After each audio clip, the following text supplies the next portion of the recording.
mo tún kí yín káàbọ̀ sọ́tún ètò láti inú àwọn ìwé ìròyìn ìjọ àgùdà ilẹ̀ yorùbá ọ̀sọ̀ọ̀sẹ̀ tó máa ń dé sétìgbọ̀ yín. Èmi oníròyìn yín náà ni àlùfáà Paul Aṣáwálé láti iléeṣẹ́ ìgbóhùnsáfẹ́fẹ́ ti Space TV ìlú Ìbàdàn. Ṣáájú àwọn kókó inú àwọn ìwé ìròyìn náà ló lọ báyìí. Níbo gan láti bẹ̀rẹ̀ náà? ẹnì só ní lọ́rin ẹnì só ní lọ́rin ẹnì só ní lọ́rin ẹnì só ní lọ́rin Ìlọrin Àfọ̀njá ẹnì só ní lọ́rin. Ìjó kí n bàjó fún bàbá ara kí n bàdá fún bàbá. Orin yìí ló gbẹnu gbogbo àwọn ọmọ ìjọ àgùdà Ìlọrin bí bíṣọ́ọ̀bù wọn àti àwọn ẹlẹgbẹ́ rẹ̀ nílé ẹ̀kọ́ ṣe ń ṣayẹyẹ ọdún mẹ́ẹ̀ẹ́dọ́gbọ̀n lẹ́nu iṣẹ́ àlùfáà. Ojú ìwé kìíní níròyìn yìí wà nínú ìwé The New Chronicler. Àkókò ìbùkún, ojúṣe àti ìpèníjà nípàdé àwọn bíṣọ́ọ̀bù ìjọ àgùdà orílẹ̀-èdè Nàìjíríà nílùú Ikọ̀ Tẹ̀pẹ́nẹ́ yóò jẹ́ o. Ojú ìwé kẹta The Chronicler ló wà lẹ́kùnrẹ́rẹ́. Màríà Wúndíá mímọ́, àpẹẹrẹ àlàáfíà tó péye ni. Bíṣọ́ọ̀bù Ọdẹ́tóyìnbó ló sọ bẹ́ẹ̀ látòjú ìwé kìíní ti CDA Rock ló ti sàn dé kejì. Ìjọ St. Augustine Òjòdú dolú ìjọ CDA Rock ló sọ bẹ́ẹ̀ sójú ìwé kìíní rẹ̀. Bíṣọ́ọ̀bù àgbà Abégúnrin fìpilẹ̀ ilégbèé àwọn àlùfáà lọ́lẹ̀ ní Gàngàn. Ìròyìn ojú ìwé kìíní ti Catholic Weekly Independent lélẹ́yìí. Ẹ fi ìrere ṣàtọ́nà nínú ojúṣe yín láwùjọ o. Pápá Mímọ́ Leo ló pàrọwà yìí fáwọn wo. Ojú ìwé kejì la ó ti dáhùn rẹ̀ lẹ́kùnrẹ́rẹ́. Obìnrin tó bá nírètí máa ń rìn ó sì máa ń ṣiṣẹ́ pẹ̀lú ìgbàgbọ́ ni o.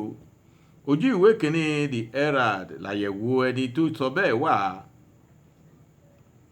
Ìràwọ̀ òwúrọ̀ lọ̀rọ̀ ètò ìlera orílẹ̀-èdè Nàìjíríà báyìí o. Ojú ìwé kẹta ni gbàjarè yìí wà lẹ́kùnrẹ́rẹ́. Ní báyìí ẹ̀kúnrẹ́rẹ́ àwọn ìròyìn náà rèé, ẹ máa bá wa ká lọ. Ìjó kí n bàjó fún bàbá ara kí n bàdá fún bàbá. Orin yìí ló gbẹnu gbogbo ọmọ ìjọ àgùdà Ìlọrin bí bíṣọ́ọ̀bù wọn àti àwọn ẹlẹgbẹ́ rẹ̀ nílé ẹ̀kọ́ ṣe ń ṣayẹyẹ ọdún mẹ́ẹ̀ẹ́dọ́gbọ̀n lẹ́nu iṣẹ́ àlùfáà.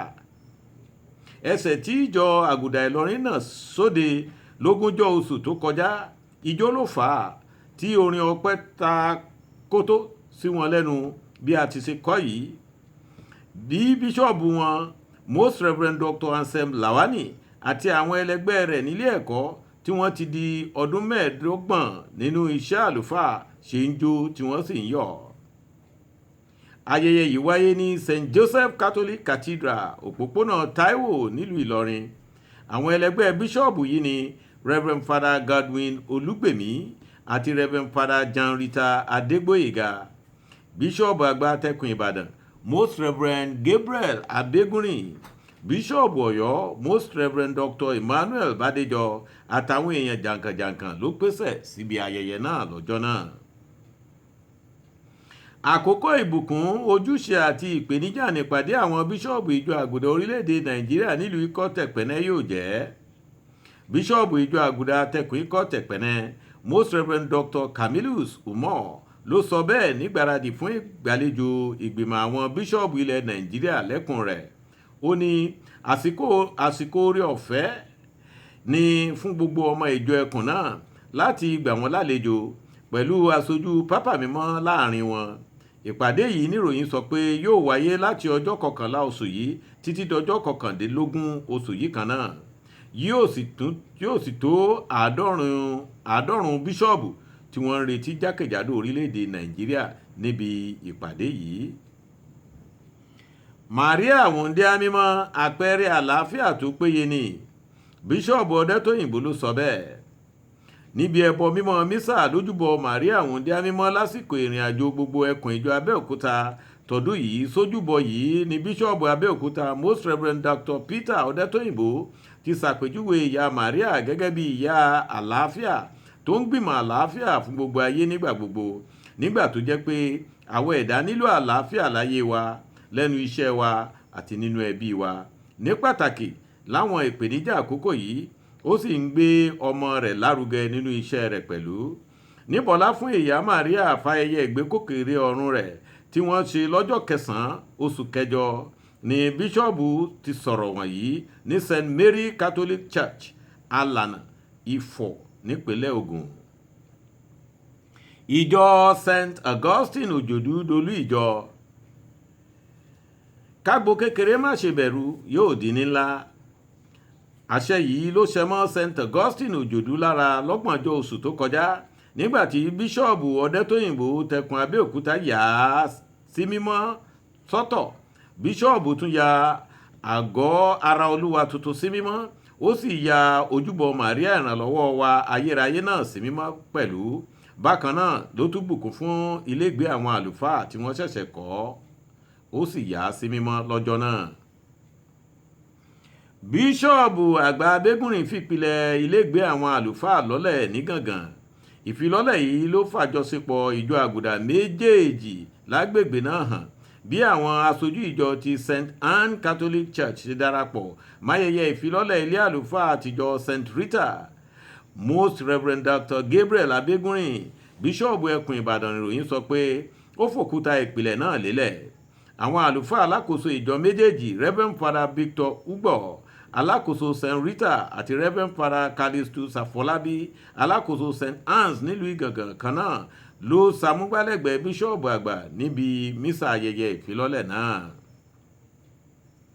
Ẹ fìyìn rere ṣàtọ́nà yín nínú ojúṣe yín láwùjọ o. Pápá Mímọ́ Leo ìkẹrìnlá ló pàrọwà yìí. Ǹjẹ́ fáwọn wo? Gbogbo àwọn olóṣèlú tó jẹ́ ọmọ ìjọ àgùdà lágbàáyé ni Pápá Mímọ́ Leo ìkẹrìnlá ké sí pé kí wọ́n jàre máa fi ìyìn rere ṣàtọ́kùn àwọn ojúṣe wọn láwùjọ o. Nígbà tí ó ń gba àwọn olóṣèlú àti àwọn aṣíwájú àwùjọ láti ẹkùn Cretel lórílẹ̀‐èdè France, àwọn wọ̀nyí tí bíṣọ́ọ̀bù Dominic Blanchett kó sòdí lálejò ló pàrọwà yìí fún. Ọjọ́ 28 oṣù tó kọjá nípàdé náà wáyé láàfin rẹ̀. Ó sọ pé ayé tó kún fún òdodo, ìwà ọmọlúàbí àti ìfẹ́ lè ṣeé ṣe bí a bá fi ìyìn rere yí i láṣọ. Obìnrin tó bá nírètí máa ń rìn, ó sì máa ń ṣiṣẹ́ pẹ̀lú ìgbàgbọ́ ni o. Most Reverend Dr. Martins Adéwálé ló yànnàná ọ̀rọ̀ yìí tó jẹ́ àkórí àpérò àwọn ẹgbẹ́ obìnrin àgùdà tẹkùn Èkó. Ìròyìn sọ pé ìpàdé yìí wáyé ní Augustine University lára ìlú Ẹ̀pẹ́ látọjọ́ 28 sí 29 oṣù tó kọjá. Bíṣọ́ọ̀bù rọ gbogbo obìnrin kí wọ́n dúró bí òpó ìgbàgbọ́ lásìkò àwọn ìpèníjà ayé gbogbo. Ó sọ pé ìdí ni pé àkókò yìí le, ìnira sì wà lóríṣiríṣi. Ayé wa nílò àwọn obìnrin tó mú ìgbàgbọ́ rinlẹ̀ pẹ̀lú ìrètí. Ìràwọ̀ òwúrọ̀ lọ̀rọ̀ ètò ìlera orílẹ̀-èdè Nàìjíríà báyìí o, ó sì ń fẹ́ àpérò gbogbo ọmọ eriwo. Ìwé ìròyìn The Herald ló ké gbàjarè yìí fáyé gbọ́ nítorí ipò tí àwọn ilé ìwòsàn orílẹ̀-èdè yìí àti ètò ìlera rẹ̀ lápapọ̀ wà báyìí. Ó sọ wípé yàtọ̀ sí ìnira ètò ìlera tó péye tí kò sí lárọ̀ọ́wọ́tó, ipò àwọn ilé ìwòsàn tó wà yìí kò bójúmu rárá. Títò ẹlẹ́sìnmìrìn láwọn ilé ìwòsàn yìí fún gbogbo wákàtí ọjọ́ jẹ́ ohun tí ń bani lẹ́rù gidigidi. Àìpéye tó àwọn ẹ̀ka ìwádìí àìsàn wọn àti bẹ́ẹ̀ bẹ́ẹ̀ lọ. Owó ìwòsàn gan ló ti gara jù fún àwọn ará ìlú.